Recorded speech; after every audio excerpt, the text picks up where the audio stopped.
земля хорошая, урожай хороший бывает. В огороде Бимбулата Тимурзиева есть все условия, чтобы вырастить урожай. Именно поэтому он решил принять участие в конкурсе на лучшее подсобное хозяйство и посоревноваться за главный приз. На 20 гектарах раскинулись грядки картофеля, помидоров, огурцов, чеснока и кукурузы, которая, кстати, заняла большую часть земли – 18 соток. Каждому плоду и культуре нужно особое внимание, ведь они все по-своему капризны. Садовод делится, чтобы его урожай был хорошим, он много трудится. Ирин вал вес, рано выходить надо. Я так стою 4 часа утра. Все, я больше не ложусь. Я огородом займусь.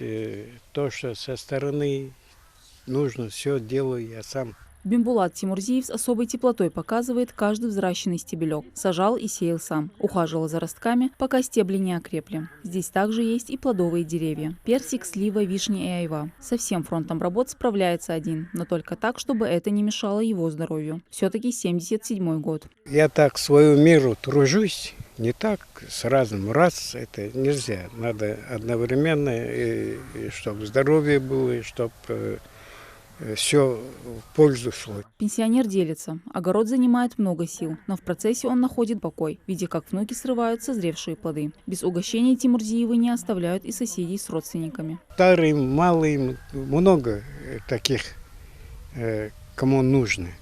Отдаем, как сага даем, без этого нельзя никак.